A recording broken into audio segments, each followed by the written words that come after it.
looking at footage of Venezuelans after the death of Hugo Chavez, a longtime leader of the country, and it was also certainly there was some relief, a great deal of relief in Venezuela, but in Hollywood mainly mourning from the loss of Mr. Chavez. I think we're going to show a bunch of quotes from Twitter, various people in the entertainment industry, directors, actors, etc.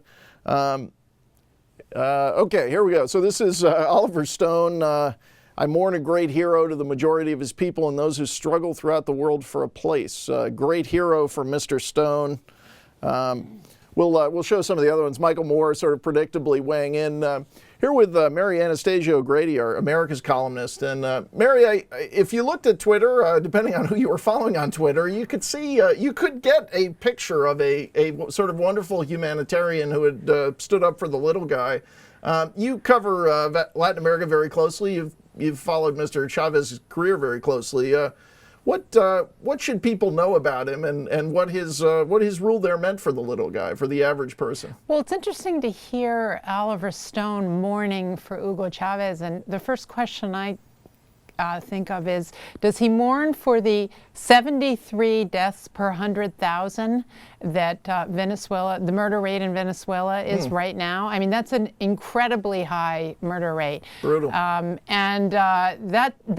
Those people who are being killed are not powerful oligarchs. In fact, the victims of that high murder rate are largely in Venezuelan slums and in the poorer neighborhoods where there's almost complete anarchy and lots of violence. So quite apart from the economic question, there's this question of the violence against the little guy in Venezuela that's It's hard to square with Oliver Stone's praise of Hugo Chavez. Now, but let's talk about the economics a little. For someone who is a working class person there who wants to increase their wages, their wealth over time, wants to have a home, perhaps educate their children.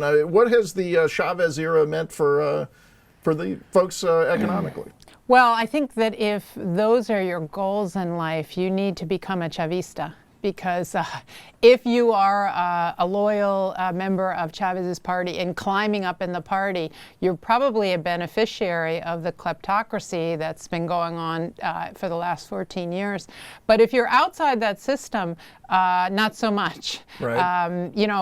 Part of the big problem is that apart from the oil company, which produces lots of dollar revenues which go to the government, there's not too much in the way of economic activity because most investors and entrepreneurs have fled the country. And this is fundamentally a property rights problem. I mean, Hugo Chavez has destroyed the security of property rights, and that has destroyed the economy. I won't get into the psychology of why these Hollywood folk don't seem to appreciate the plight of the small business person, the plight of someone who wants to develop a piece of property. Certainly, they I think care a great deal about intellectual property rights, as we do. But for whatever reason, that sympathy doesn't extend to people living in places like Venezuela. But as we think about the possibility that maybe there will be rule of law, property rights going forward, is there any reason to be hopeful here,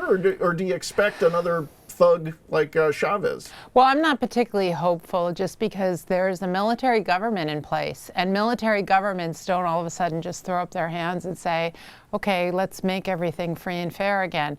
There's a lot of money for them, for the beneficiaries of that system, and a lot of incentive for them to keep things the way they are. So on top of that, because you have the oil company in the hands of the government, it has a lot of resources.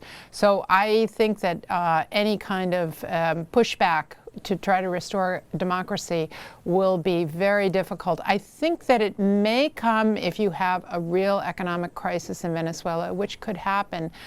There's already been a big devaluation this year, and it could be something much bigger. The black market rate of the local currency is spinning out of control, which means that you're going to have food shortages and higher prices. Bad news continues. Okay, thanks, Mary. Sure.